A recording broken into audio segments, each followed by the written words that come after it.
Welcome to another exciting episode of Musa and Show. Here is what we have today. Sanibona kule video yamanje sizokhuluma ngendaba ka-Treasurer General. Umkhonto wesizwe Phathi Zolo appointe u-TG. Siyazi ukuthi kwa resigna uDr Thanti Mtanta akaze kwaphinde kwamenyezela ukuthi ubani ongena esikhundleni sakhe. Ileyo ndaba engifisa siyikhave. Indaba yesibili futhi ekaThabiso Mlife lona oyikhansela le-MK Party ngapha eNorthwest. Izolo sireportile ukuthi MK Party imsendele i-letter ebeyithi uyafuneka for ukuthi abonane ne-prosecutor yomkhonto wesizwe ukuze athule uhlangothi lakhe emveni bamemangalelwe emacaleni awu-6 abekwe wona. Wenza-ke ivideo-ke yena lapho la aziphendulele khona wathi yena ngeke aza-respond kodwa namhlanje ngine-update ngodaba lwakhe. Ngizocaphuna-ke ivideo yakhe manje uze ukuthi utheni izolo uma ngabe ethola le letter athunyelelwe yona ethi ufuneka abonane ne-prosecutor ukuze kubonakala ukuthi indaba yakhe iyadlula iya ku-disciplinary committee or not. Ngicela uzwe la. Commander Morning, Ndate Mokotedi, a deployee of Northwest. You know very well, Hore, the SG after pronounce a structure sa Hwelwena. You said on the media, Larry, whoever or the structure must object it. So object the structure, remit all the documentation, Ramala Comrade John Dela. Objection yarona. I see attending that they deploy you on Northwest and that they Mokotedi.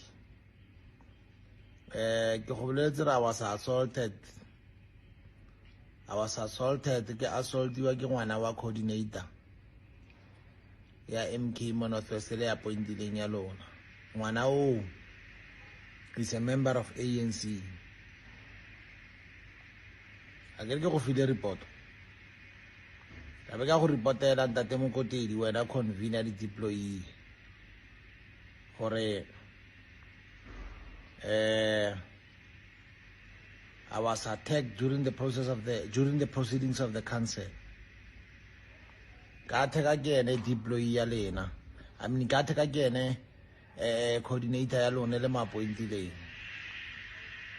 So now I reported the matter to you and Comrade Floyd and Comrade Magazelle. Formally. But now, because of a video and you want to write the letter to me, or you want to discipline me with 6 charges. That the Mogodedi.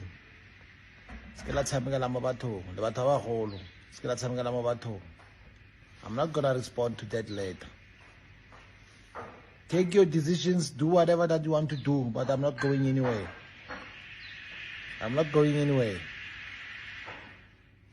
Njengoba umuzwa la esho ukuthi ubekwa amacala awu-6 yena nje ngeke aza responde naleyo letter futhi ngeke aza lapho ukuthi akayindawo. Into engidibane nayo ke mangithi ngena ku-X yaziwa ngeTwitter ngihlangane ne-resignation letter yakhe. Ngizokucaphunela ke resignation letter yakhe kodwa ngaphambi singene kuyo ngiyacela subscribe, ushare, ulike, ucomment. Bese ke masiqeda ke nge-resignation letter yakhe bese siya ke kwindaba ka-Treasurer General o-appointe umkhonto wesizwe Phathi. Nansi ke resignation letter ibhalwe ngomhla ka-26 kuMarch 2025 iqondiswe kulabantu abalandelayo: umkhonto wesizwe President Jacob Gedle Ihlekisa Zuma, kuba National Secretary General Floyd Nyiko Shivambu, bese kuba Rustenburg Region Council Chamber. Kwaphinde kwabhalwa ne-Northwest NHC Deployee Convener General uPrince Mokotedi. Isuka ke ku-Ward 45 Councillor uThabiso Mlife. Ibhalwe kanjena ke isihloko: resigning as a councillor of Ward 45 and as an MK Party member.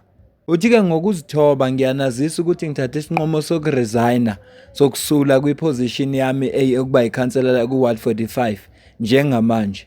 Uthi kube intokozo ukuseva kuyikhansela and ukurepresenta umphakathi wakithi for the past 6 months. Uthi-ke ngidlulisa ukubonga ngethuba ne-experience engikuzuzile ngesikhathi ngiseva as ikhansela.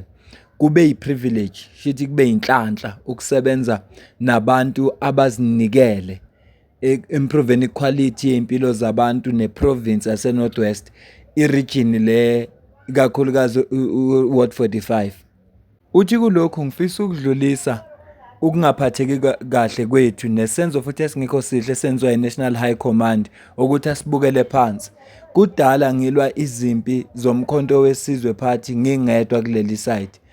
Kuma basis alandelayo ukuhlaselwa indodana ka comrade uBosa Lidwaba, ngayireport incident yakhona emaphoyiseni. uSecretary General uComrade Floyd Nyiko Shibambu kanye neNorthwest National High Command Deployee Convener uGeneral Prince Mokotedi and ngaphinde futhi ngabanikeza necase number. Okwesibili, uComrade uBosa Lidwaba ungaphansi kwami njengekhansela and ngiyibikile indaba yakhona kuSecretary General uComrade Floyd Nyiko Shibambu kanye neNorthwest NHC Deployee Convener General Prince Mokotedi. Uthi futhi ama-campaign ngiwarana ngingedwa. Ngiyicelile i-NHC ukuthi isiphi support kodwa ayikho into eyenzekile. Angizange ngize ngithole impendulo kusuka kubo. Okwesi-4, uthi ngiseve ngenotice eyicomplain ngokuvakashela upresident womkhonto wesizwe party as ikhansela. I-complain uyithole Comrade Prince Mokotedi wase Northwest Northwest Deployee. Uthi mina njengothabiso Mlife oyikhansela ku Ward 45 ngizame ngakho konke okusemandleni ukuthi ngilandele iprotocol inqubo kanye neconstitution yomkhonto wesizwe party. Ngikwenza lokho ngingedwa ngokomthetho ngirepresent iMK party kwi Northwest province. Ngaphambi before kuba nestructure uthi ngizamile ikhathini eziningi ukuxhumana nokureporta yonke into ku-National High Command Secretary General kodwa ngehluleka ngoba ubesevele nohlangothi aselikhethile. Uthi ngase ngiyaqala-ke yonke into ngase ngiyireporta kwi-president womkhonto wesizwe party. Uthi-ke ngiyabonga nge-understanding yenu and ngifisela yonke ikhansela ukuthi iqhubeke ibe nempumelelo kuyo yonke imizamo eyenzayo ukuze iseve umphakathi wakithi. Ozithobayo ikhansela uThabiso Mlife. Iyona resignation letter le ebhalwe ilobe kayikhansela lemkhonto wesizwe party uThabiso Mlife. Kodwa asekubalula manje kukodwa ukuthi usebekwe icala ngokuthi uhambe wayobonana nopresident womkhonto wesizwe party engadlulanga ngokweyistructure ezikhona.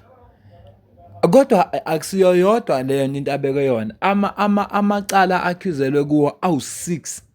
Yileli lokuthunaza isithunzi somkhonto wesizwe party athatha inkinga zabo azikhulume ku social media. Elinye futhi abalibhalile elokuthuka inhlamba elokusenza amagama enhlambe waqondise kubantu abaphethe lapha kumkhonto wesizwe party. Kukhona ivideo yakhe yokuqala njengayibona mina la ithi khona akamsaba uFloyd futhi ngeke amenze lutho. Kodwa konke lokho akakubali, ubalula nje lokho kodwa. Ngiyafisa ke kodwa ukuthi uma ngabe uFloyd bayayenza lento ayishoyo yokuthi ezinye indawo bazibukele phansi uma bereport abantu bakhona bengazi attend lezo indaba lezo, kufanele lonto bashintshe ukwenza ngoba ayizukulithuthukisa iqembu lise phambili. Edabeni ke loka Treasurer General kune letter futhi abayikhiphile ngoba umkhonto wesizwe party appointe uTreasurer General.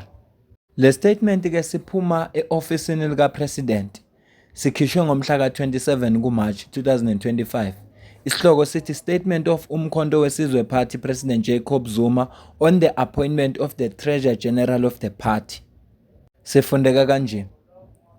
UPresident Jacob Zuma ehambisana nemkhonto wesizwe party constitution futhi exhumene waconsulta kanye nenational officials. Uappointe uCommander Mpiyakhe Fanyana Limba ukuthi akabe uTreasurer General abomgcini mafa womkhonto wesizwe party kusuka ngayo usuku la ngomhla ka27. Njengoba bekuloku kunesikhala kule office kaTreasurer General, uPresident Zuma uwenthathe lesinqumo ukuze aqhubeke nokuqinisa iorganization futhi enze isiqinisekiso sokuthi umuntu ophethe imali uyaziwa ukuthi ubani ezokwazi ukuba accountable for zona. Upresident uzwakalise ukumethemba nakuba neconfidence kuCommander Limba ukuthi angawuthatha lo msebenzi ngokuzinikela nangonembeza we-revolutionary eguidwa umkhonto wesizwe party constitution ngama-values wayo kanye nama-principles. Bathi-ke bacela wonke amalungu omkhonto wesizwe party ukuthi amemukele ngezandla ey'fudumele, amsupporte futhi uCommander Mpiyakhe njengoba ethatha umkhonto wakhe enze isiqiniseko sokuthi wenza ama-duties wakhe kahle, aseve futhi enze isiqiniseko sokuthi ukhululeka abantu bakithi. Nayi imininingwane la for ama-inquiries. Yisona statement lesi esikhishwa umkhonto wesizwe party. Sizokhumbula ukuthi since kwa-resigna u-Treasurer General u-Dr. Thanti Mthanti, akekho umuntu obeke wangena wavala lesikhala. Ngakho-ke umkhonto wesizwe party suthatha isinqumo sokuthi ubeke nangu uBaba uLimba ukuthi kube nguye ozoba u-Treasurer General. Ngiyacela ukuzokuphawula kwakho-ke kusuka kulo daba likaThabiso ukuthi besikhuluma indaba yakhe ukuthi uthunyelelwe iletha eshayo ukuthi umangalelwe kumkhonto wesizwe party, akabonane no-prosecutor womkhonto wesizwe party, asho nayo aveze uhlangothi lwakhe. Bese kusuka lapho uprosecutor uzobe sebona ukuthi kufuneka enze njani. Mangabe icala lakhona libonakala ukuthi fanele ukuthi aye ku-disciplinary committee adlulele khona, kodwa uma bebona ukuthi cha sebelilalela uhlangothi lakhe, bebona ukuthi aliyidingi i-disciplinary committee, bengeke lize liye khona. Kodwa-ke uthe yena ngeke akwenze lokho, umzwile kuleya video ngempela akakwenzanga, kodwa kunalokho uthatha isinqumo sokuresigna. Ilokho bengithi angikulethe kuwe osukwini lanamuhla. Ngiyacela ukuze ukuphawula kwakho la ku-comment section, ngizwe ukuthi wena kulolu daba ubona kanjani.